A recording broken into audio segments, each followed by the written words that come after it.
Okay, now I'm on to the next step on this Buick block, which is boring the cylinders. And I got it in the machine. I come up with the boring head and tram the deck to make sure that this thing is straight and round to the boring head, because the block goes off the deck surface. This then is going to bore off of that using that corrected reference, or that corrected surface as our datum reference. So that's in place and now locked down. So what I need to do is I need to use the sonic data to move these things around. Like this one, 171 thou here, 272 here, 149 here, 134 here. So these are pretty close as far as front to back, within 12 thousandths or whatever. We're not going to worry about moving that, but this being 191, this being 272, I'm going to move this bore over this way, about 12 thousandths. And the reason for that is this is the major thrust side. Engine spins clockwise rotation, and the piston thrust is on this side of the cylinder when it's firing. It's trying to turn the crank clockwise.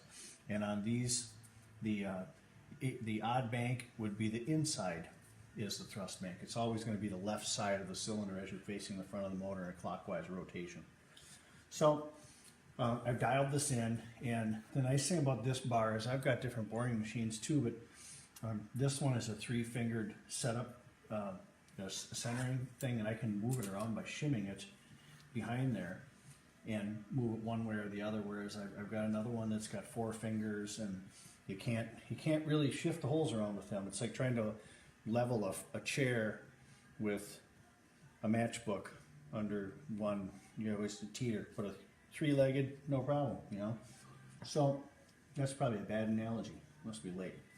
But anyway, this is very, very easy to move the bores around. You got to kind of take into consideration the wear too. So I'll go on the top, I'll check it there, then I'll go down, tram it, and see what I've got for wear, because we're only going 38 over with this thing.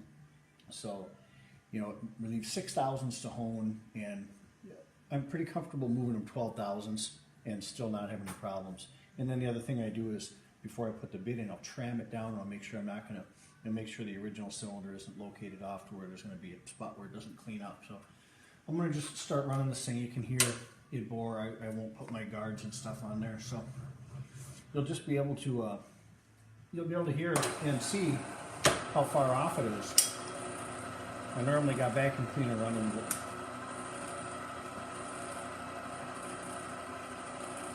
and you're going to see the front, how it's cutting heavy in the front, lighter in the rear, and you can pretty much hear that. But that's the objective, is to maintain that major thrust thickness on that wall. That's where these blocks, we just can't set the end stop here.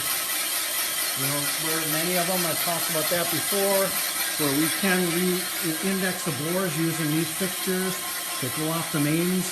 And what those fixtures do is they locate off the main and the rear, and then you locate the boring mount off of the known blueprinted fixture, which this deck has to be blueprinted first as well. And if we got the material to do it, big block shelves where you're going 100 over or whatever, sure.